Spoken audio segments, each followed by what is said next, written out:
Hello friends, இன்றைக்கி இந்த வீடியோவில் மீன் வறுவல் எப்படி செய்கிறதுன்னு பார்க்க போகிறோங்க. மொறுன்னு கொஞ்சம் கூட மசாலா உதிராமல் நிறைய எண்ணெய் குடிக்காமல் எப்படி செய்கிறது நம்ம பார்க்க போகிறோங்க. வீடியோவை ஸ்கிப் பண்ணாமல் பாருங்கள். இந்த மாதிரி செய்கிறப்போ குழந்தைங்கள்லேருந்து பெரியவங்க வரை எல்லாருமே விரும்பி சாப்பிடுவாங்க. குழந்தைங்களுக்கு செஞ்சு கொடுக்குறப்போ அடிக்கடி அவங்களும் விரும்பி சாப்பிடுவாங்க. திரும்ப திரும்ப செய்ய சொல்லி கேட்பாங்க. அந்தளவு ரொம்ப டேஸ்ட்டாக இருக்குங்க. வீடியோவை ஸ்கிப் பண்ணாமல் கடைசி வரைக்கும் பாருங்கள். வாங்க ஃப்ரெண்ட்ஸ், எப்படி செய்கிறது நம்ம வீடியோக்குள்ளார போகலாம். இப்போ இந்த மீன் வறுவல் செய்கிறதுக்கு 25லேருந்து ஒரு 30 பல்லு பூண்டு நல்லா தோல் உரித்து வச்சுருக்கேங்க. அதே மாதிரி 3 துண்டு நல்ல பெரிய துண்டு இஞ்சியை தோல் உரித்து வச்சுருக்கேன். இது எல்லாத்தையுமே மிக்ஸி ஜாரில் மாற்றி நல்லா நைஸாக அரைச்சிக்க போகிறோங்க. இதுக்கு இஞ்சி பூண்டு நல்லா நம்ம நிறைய தாங்க சேர்க்கணும். இஞ்சி கொஞ்சம் பெருசாக இருக்குது. நான் இந்த மாதிரி குட்டி குட்டியாக நான் கட் பண்ணி சேர்த்துக்கிறேன். அப்போ தான் கொஞ்சம் நல்லா நைஸாக அரைப்படும். நான் சேர்த்துருக்க இஞ்சி பூண்டோட அளவு பார்த்தீங்கன்னா பேஸ்ட்டில் 2.5 ஸ்பூன் அளவுக்கு வருங்க.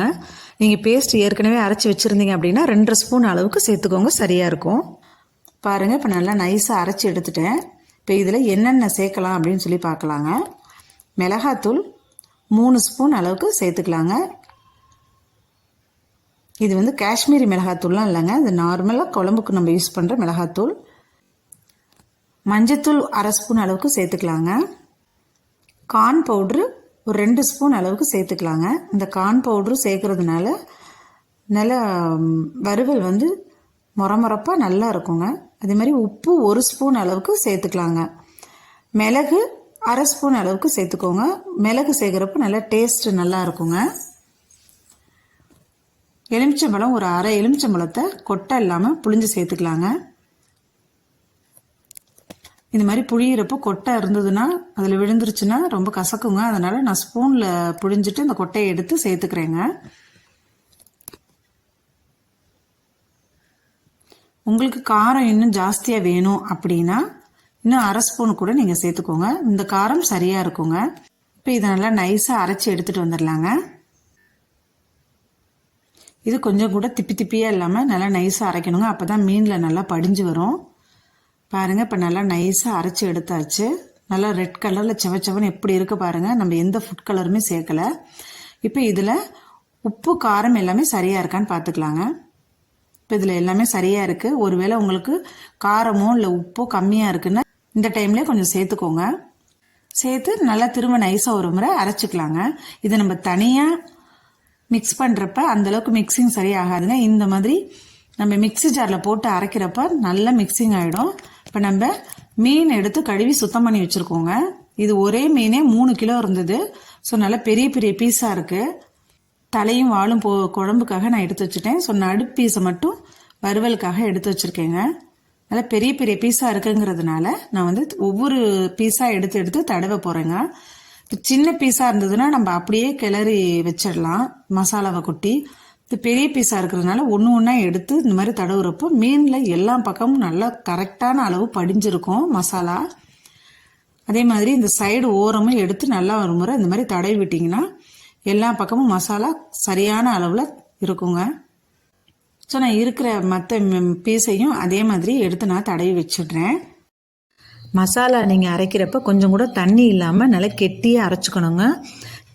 கெட்டியாக இருந்தால் தான் மீன் மேலே நல்லா படிஞ்சு மசாலா உதிராமல் இருக்குங்க. தண்ணியாக இருந்ததுன்னா நம்ம திருப்பி போடுறப்ப மசாலா உதிர்ந்துடும். ஸோ அந்த மாதிரி பார்த்துக்கோங்க. இந்த மாதிரி செய்கிறப்போ மீன் வறுவல் நல்லா இருக்குங்க. அதே மாதிரி மீன் கொஞ்சம் இந்த மாதிரி பெருசாக இருந்ததுன்னா குழந்தைங்களுக்கு நம்மளுக்கு எடுத்து கொடுக்குறதுக்கும் ஈஸியாக இருக்குங்க. இப்போ பாருங்கள், நல்லா எல்லாத்துலேயும் மசாலாலாம் தடவியாச்சு. நல்லா பாருங்கள், செவன்னு சூப்பராக இருக்குது பாருங்கள். எல்லா மீன்லேயும் மசாலா தடவியாச்சு. ஒரு 1/2 மணி நேரம் நல்லா ஊறட்டுங்க. பாருங்கள், இப்போ நல்லா ஊறிடுச்சு. 1/2 hour ஆயிடுச்சு. நல்லா மீன் ஊறி எப்படி இருக்குது பாருங்கள். 1/2 மணி நேரம் அவசியம் ஊறணுங்க. அப்போ தான் மீன் உள்ளாரையெல்லாம் மசாலா இறங்கி சாப்பிட்றதுக்கு நல்லா டேஸ்ட்டாக இருக்கும். அப்படி இல்லைன்னா மேலே மட்டும்தான் ஊறி இருக்க மாதிரி இருக்கும், நடுப்புறையெல்லாம் அந்த மசாலா இறங்காது. ஸோ இந்த மாதிரி 1/2 மணி நேரம் ஊற வைங்க. இப்போ நான் ஒரு கடாயில் எண்ணெயை ஊற்றிருக்கேங்க. நல்லா எண்ணெய் சூடு ஏறினதியுமா நம்ம இந்த கடாயில் எத்தனை பீஸ் வைக்க முடியுதோ அந்த அளவுக்கு மீனை போட்டு பொரிச்சு எடுத்துட போகிறேன். நான் ஒரு 2 பீஸ் தான் அதில் போட முடிஞ்சது, பெரிய பெரிய பீஸாக இருக்கிறதுனால. நீங்கள் இதே மாதிரி தோசைக்கல்லையும் போட்டு எடுக்கலாங்க. தோசைக்கல்ல போடுறத விட நம்ம இந்த மாதிரி கொஞ்சம் தோசைக்கல்லை விட கொஞ்சம் உயரமாக இருக்க மாதிரியான கடாயில் போடுறப்போ எண்ணெய் பொரியிறப்போ தெளித்து வெளியிலலாம் தெளிக்காமல் இருக்குங்க. அதே மாதிரி இந்த மாதிரி மீன் போட்ட உடனேவும் நம்ம திருப்பி திருப்பி விடக்கூடாது. அடுப்பை வந்து மீன் போட்ட உடனேயே சிம்மில் வச்சுக்கோங்க. அப்போ தான் சீக்கிரமாக கருகி கொஞ்சம் காரல் அடிக்காமல் இருக்கும் எண்ணெய். அதே மாதிரி எண்ணெயும் நிறைய இழுக்காமல் இருக்கும். பாருங்கள், இப்போ நல்லா வெந்துருச்சு. நான் அப்படியே திருப்பி போட்டுக்கிறேன். பாருங்கள், கொஞ்சம் கூட மசாலாவே உதிரவே இல்லை. இதே மாதிரி நான் அடுத்தடுத்த மீனையும் எடுத்து போட்டுக்கிறேங்க. பாருங்கள், எவ்வளோ சூப்பராக இருக்குது பாருங்கள். நல்லா ரெட் கலரில் செவச்சவன் எப்படி இருக்குது பாருங்கள். நம்ம இந்த மாதிரி வரணும் அப்படின்னா நம்ம சிம்மிலே வச்சு மீன் வறுவலை எடுக்கணுங்க. அப்போ தான் மீன் நல்லா எண்ணெய் குடிக்காமல் இருக்கும். சிம்மிலேயே வச்சுட்டு நம்ம மீன் முடிக்கிற வரைக்கும் சிம்மிலே வைங்க. நான் ஃபஸ்ட்டாக ஊற்றின எண்ணெய் தாங்க, அதுக்கப்புறம் எண்ணெயே ஊற்றலை. இருக்கிற எல்லா மீனையுமே அதுலேயே பொரிச்சு எடுத்துட்டேங்க. இப்போ இந்த பீஸ் ரொம்ப பெருசாக இருக்கிறதுனால நான் என்ன பண்ணுறேன், தோசை திருப்பியும் இந்த மாதிரி அப்பளம் எடுக்கிறோம் இல்லையா, அந்த இடுக்கியும் வச்சு நான் திருப்பிக்கிறேங்க.